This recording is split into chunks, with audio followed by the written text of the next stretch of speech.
Hey guys, back again with my second video diary. I kind of wanted to share some of the symptoms and some of the things that had happened from when I was young, and hopefully some of you who are going through this can relate, and you can say, wow, I don't feel like I'm alone in this. So, probably the earliest memory I have is when I was about 10 years old, and I started having some pretty bad digestive issues. It really showed itself in really bad trap gas, and so I don't know if it was some of the foods I was eating or what it was, or even if it is correlated with my EoE. But from what I have gone through now, I kind of feel like it is. That really followed me into my preteen years.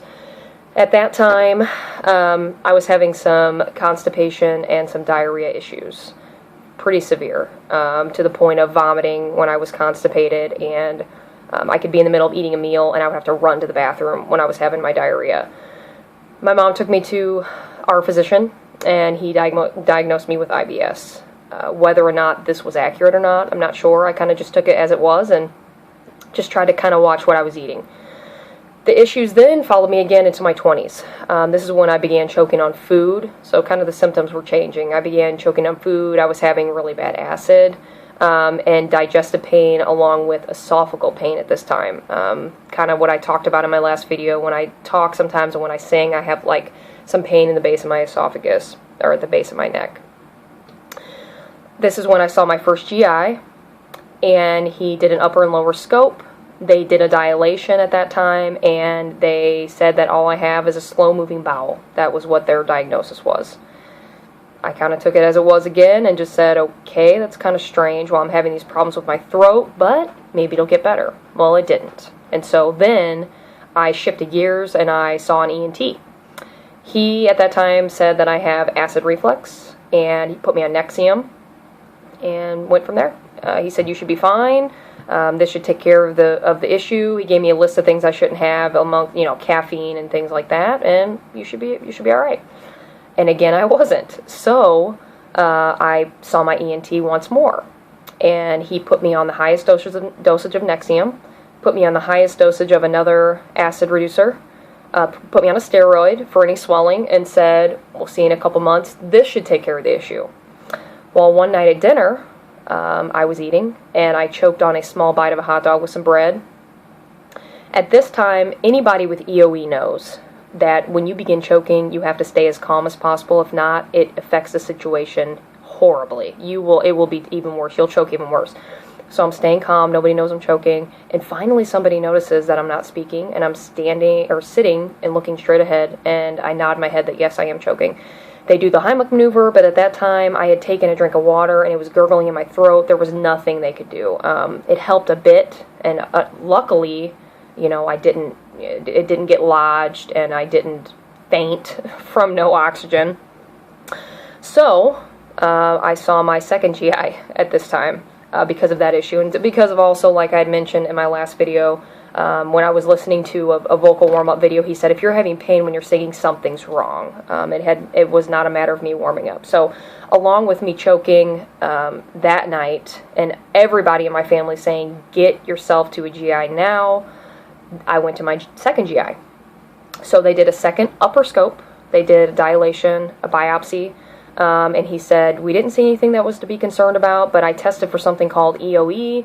I want to see what your levels are, we'll go from there. So he said for me to just be checking on my portal for my results, and I'll see you soon. And so I checked my portal about a week later, and it said eosinophilic esophagitis. Now, I had no freaking clue what the hell that was. Nobody had ever mentioned that to me. He called it EoE, or maybe he did call it eosinophilic esophagitis. I was so doped up on the anesthetics that, he could have said anything. But I had no clue what that was.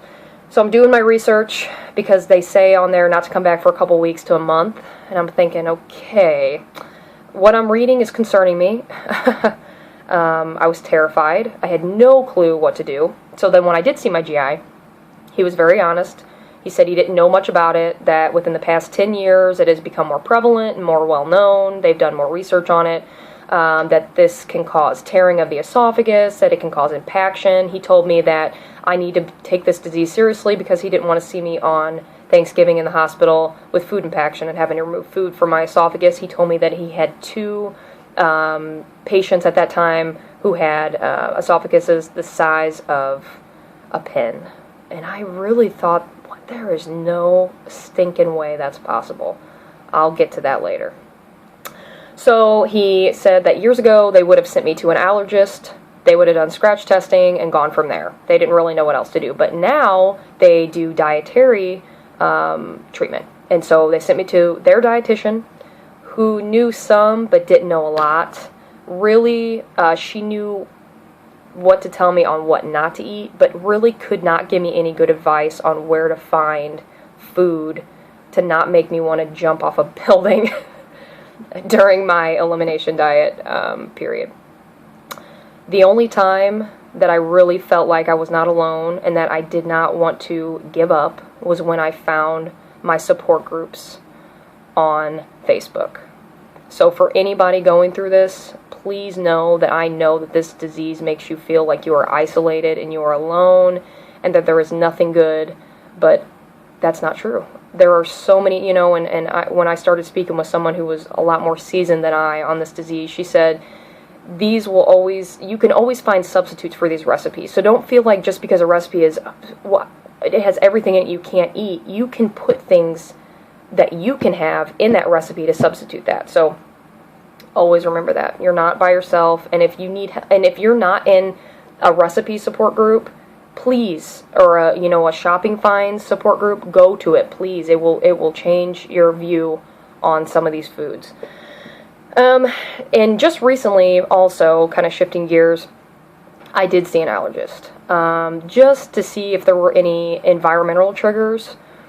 And, of course, they tested me for food as well, and I showed negative for all foods. That is the most confusing part of EoE, is that when you do a scratch test and you show up negative for every food, but you're still allergic to those foods, you're thinking in your head, how is this frickin' possible? How is this possible? But it is.